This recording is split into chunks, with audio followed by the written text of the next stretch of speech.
Bueno, como lo ofreció el señor presidente, el día de hoy vamos a dar cuenta de la situación en que se encuentra el mecanismo de protección para las personas defensoras de derechos humanos y periodistas. Como ustedes saben, este mecanismo se creó en julio del 2012 en cumplimiento del artículo 1 de la Ley para la Protección de Personas Defensoras de los Derechos Humanos y de Periodistas. En esta ley se establece como una responsabilidad del Estado el garantizar la vida, la integridad, libertad y seguridad de todas aquellas personas que en la defensa de los derechos humanos o el ejercicio del periodismo enfrentan una situación de riesgo. Y las medidas que se adoptan en torno a este mecanismo resurgen de una Junta de Gobierno que está integrada no solamente por representantes del Gobierno federal, sino por órganos autónomos y representantes de los propios periodistas y los defensores de los derechos humanos. Yo creo que esto es muy importante destacarlo, porque la Junta de Gobierno, quien es el órgano colegiado de establecer todas las medidas dentro del mecanismo de protección, así como identificar la situación de riesgo en que se encuentran tanto los defensores de derechos humanos como los periodistas, son quienes toman esta decisión. ¿Quién integra esta Junta de Gobierno? Son fundamentalmente 9 representantes,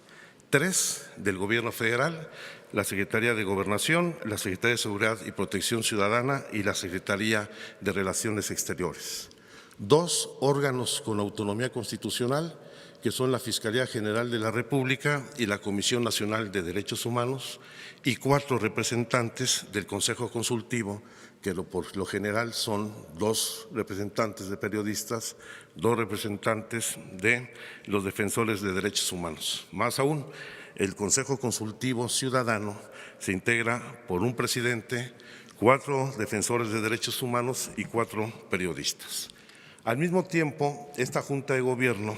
tiene como invitados permanentes con derecho a voz a la Oficina en México del Alta Comisionada de las Naciones Unidas para los Derechos Humanos, a la Conferencia Nacional de Gobernadores, al Poder Judicial de la Federación, al presidente de la Comisión de Derechos Humanos del Senado de la República o al presidente o presidenta de la Comisión de Derechos Humanos de la Cámara de Diputados. ¿Cuáles son las medidas que adopta del mecanismo de protección? Son de 3 tipos. El primero son las medidas urgentes, que tiene que ver con situaciones de alto riesgo, que implica la evacuación de la persona que se encuentra en situación de riesgo, su reubicación temporal, el que se le asignen escoltas de cuerpos especializados, que se protejan los inmuebles en los que se encuentran y todas aquellas medidas que se requieran para salvaguardar su vida, integridad y libertad de las y los beneficiarios. El segundo tipo de medidas de protección son las vinculadas a cuestiones tecnológicas y físicas, que va desde la entrega de botones de asistencia con aplicación de localización, equipo celular, radio o telefonía satelital, la instalación de cámaras, cerraduras, luces, otras medidas de seguridad en las instalaciones donde laboren o donde estén viviendo, que se les otorguen chalecos antibalas, detector de metales, automóviles y todas aquellas que se requieran para salvaguardar su integridad. Y un tercer tipo de medidas son las medidas de carácter preventivo, que tiene que ver con tareas de difusión y capacitación sobre la importancia del trabajo de las personas defensoras de derechos humanos y periodistas, la publicación de instructivos, manuales, cursos de autoprotección, la creación de conciencia pública sobre la importancia de los derechos humanos y del ejercicio de la actividad periodística, el ejercicio del derecho a la libertad de expresión y todas las que se requieran. ¿Cuál es la situación en estos momentos? Desde que llegamos al Gobierno, tenemos al llegar al Gobierno 790 personas bajo el mecanismo de protección, 498 defensores de derechos humanos que representan el 63% y 292 periodistas que representan el 37% de las personas sujetas al mecanismo de protección, concentrándose particularmente en 10 entidades, donde está el 62% de los beneficiarios, destacando la Ciudad de México con cerca del 17%, Veracruz con el 9.6% y Guerrero con cerca del 9%. ¿Qué situación estamos enfrentando dentro de la operación de implementación del mecanismo? Hay que asumir que lamentablemente, y esto lo hemos discutido al seno de la Junta de Gobierno y con los beneficiarios, más aún la semana pasada tuvimos una reunión para analizar en particular esta situación en el estado de Chihuahua para ver todos los planes para atender situaciones de contingencia. Se detecta que el mecanismo pues tiene medidas fundamentalmente reactivas, no se atiende la parte preventiva, no solo de quienes están sujetos al mecanismo de protección, sino de los periodistas o los defensores en general. En estos momentos estamos analizando distintos instrumentos que nos permitan, a partir del análisis de redes abiertas, de fuentes abiertas de información, identificar cuando se vaya a generar una situación de riesgo a cualquier periodista o defensor de derechos humanos sin necesidad de que forme parte del mecanismo de protección.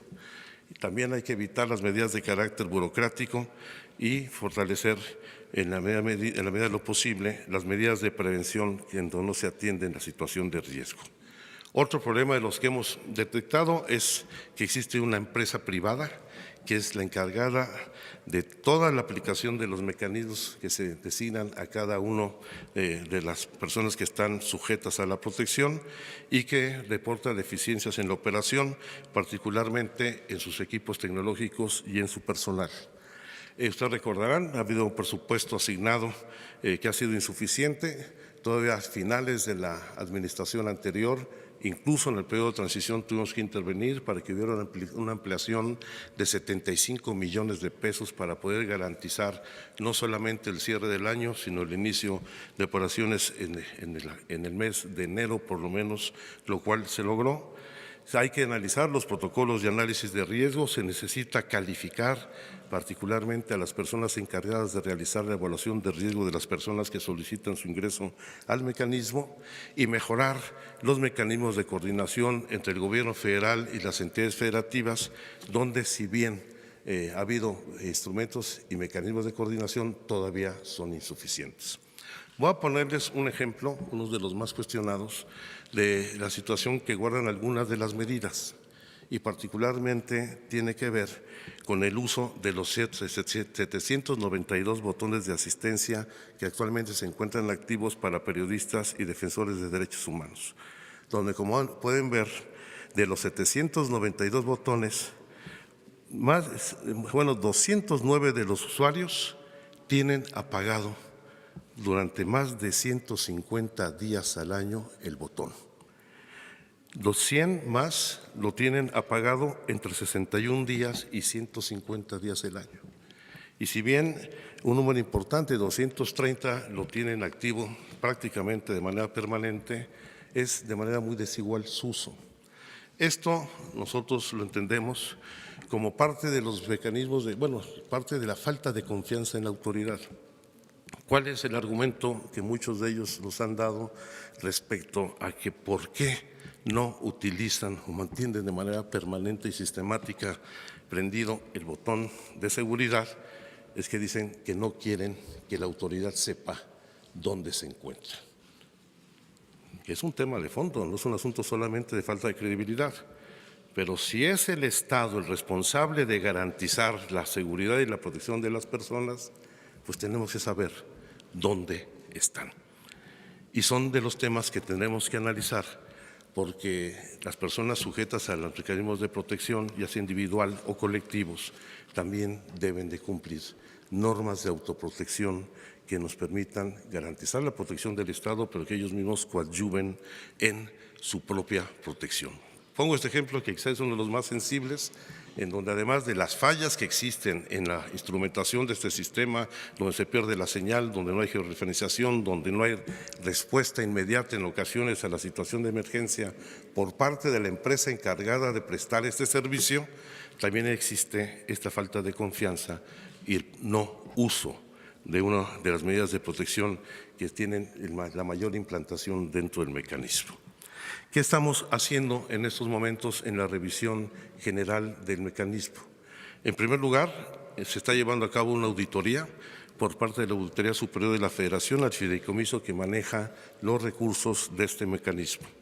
Se está realizando una evaluación externa por parte de las oficinas en México de la Alta Comisionada de las Naciones Unidas sobre Derechos Humanos y se está realizando la conducción de la Junta de Gobierno para que se pueda hacer una evaluación conjunta con todos los beneficiarios y este primer documento estará concluido en el mes de abril, la evaluación de la Junta de Gobierno junto con los usuarios.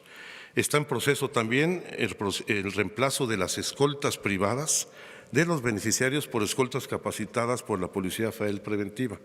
aunque hace unos momentos en la reunión que acabamos de terminar del Gabinete de Seguridad, el Presidente de la República ha instruido para que también el área de protección a funcionarios de la Secretaría de Defensa Nacional coadyuve para resolver esa situación de la mejor manera. Al mismo tiempo, por lo delicado que importante de estos servicios de protección a la vida e integridad de los usuarios, los beneficiarios del mecanismo, vamos a mantener, en tanto no esté resuelto todos los mecanismos de protección, no vamos a poner en riesgo absolutamente a nadie. Vamos a mantener los servicios de la empresa, pero bajo un mecanismo de control y fiscalización mucho más directo. Estaremos interviniendo en el seguimiento de la empresa, pero con toda seguridad, en el momento en que asumamos esto como debe de ser una responsabilidad del Estado, que no puede delegarse a un particular, sino que tiene que ser directamente el Estado, haremos un replanteamiento de todo, lo cual nos implicará incluso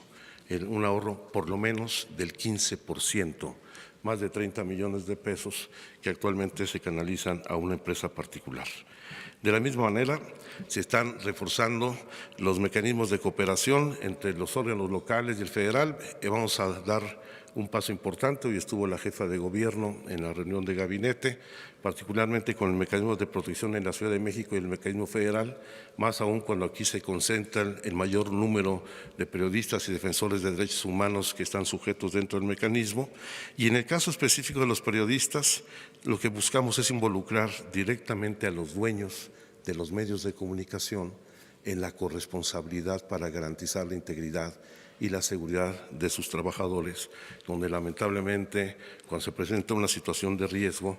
pues no solamente los despiden, no los vuelven a contratar, sino que incluso parece que se boletinan y se estigmatiza a muchos de los periodistas que, cumpliendo con su responsabilidad, se ven obligados a emigrar del lugar donde desempeñan sus labores. Y finalmente, por supuesto, vamos a promover una mayor cooperación internacional para favorecer la operación del mecanismo.